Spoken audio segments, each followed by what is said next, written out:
Now, Alexandria then is a great Greek city with a large Jewish population. And the Jews of Alexandria, by the year 250 BC, had already acculturated to a large extent. That is, they were now Greek-speaking. They were not Hebrew-speaking. And that's why they needed a translation of the Bible.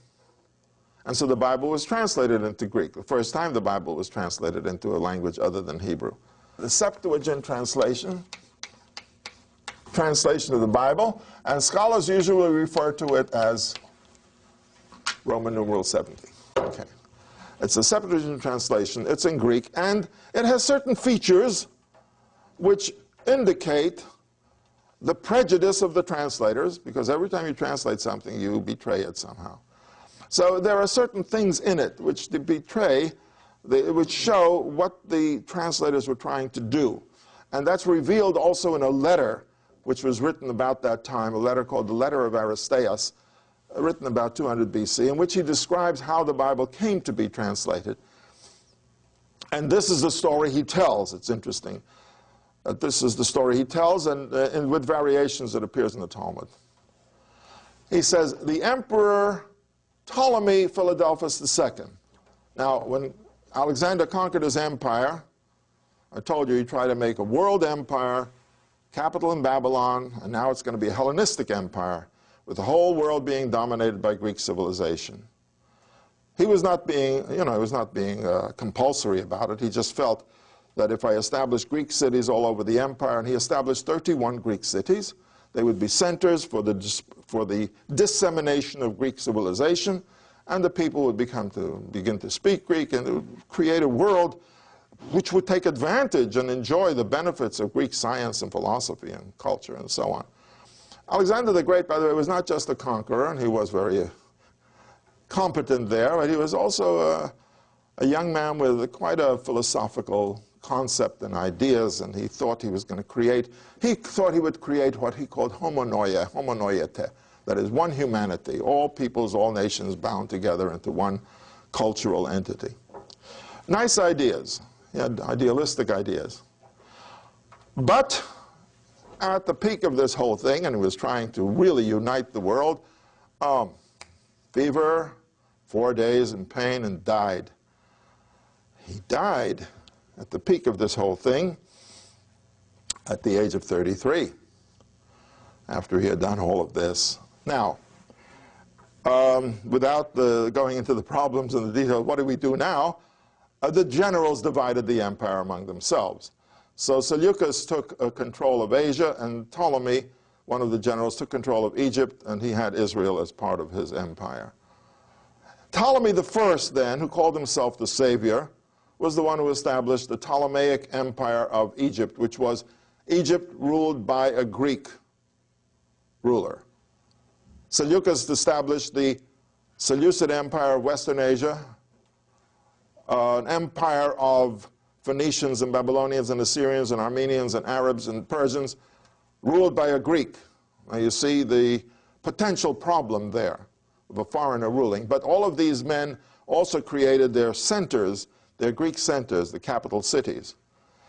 So Ptolemy I was the one who organized the empire. By the way, Seleucus, interestingly enough, when he established his empire 10 years after the death of Alexander the Great, said, we're starting a new era, a new age, and this is the year 1. So 311 BC is the year 1 of the Seleucid era. And by the way, that era was used for many centuries as the number of the year. Before that, we don't have that kind of universal era. But he established it, and of course later on it was changed by the Christians. Now, Ptolemy II, who called himself Philadelphus, Ptolemy II, Philadelphus, man of brotherly love, was emperor of a very wealthy empire, because the growth of these cities was an economic boom.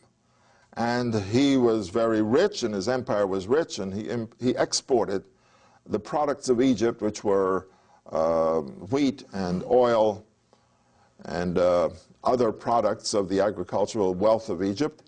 And there was trade between Greece and Egypt and Syria. The Eastern Mediterranean was just crisscrossed with merchant vessels, and both of the empires became rich. But Ptolemy had an ambition. Ptolemy II had an ambition. His ambition was to create in Alexandria the greatest Greek city in the world. And he did it by supplying what is essential. He actually sent letters. Any Greek artist, philosopher, sculptor, painter, musician, come to Alexandria and everything will be given that you need. And what did he do? He gave money. Gave money. And he gave money, they come. And they did come in large numbers. And in Alexandria, he happened to build the greatest Greek cultural center. So by the year 250 BC, it was the center of Greek civilization and culture on a large and a high scale. There were also, so there were Greeks there, but there were also non-Greeks who were Greek-speaking and who began to express their ideas in the Greek language. And this is what we call the Hellenistic culture.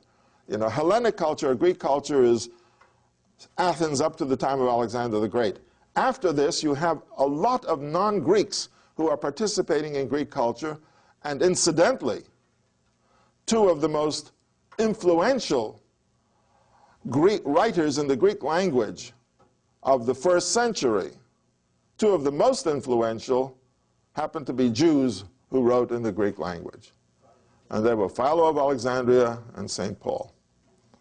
I mean, their writings in Greek, these were Jews, they changed the thinking process of the world, of the Western world. But it's interesting because they were Hellenistic. They were not Greeks, they were Jews, but they wrote in Greek and they were fluent in Greek.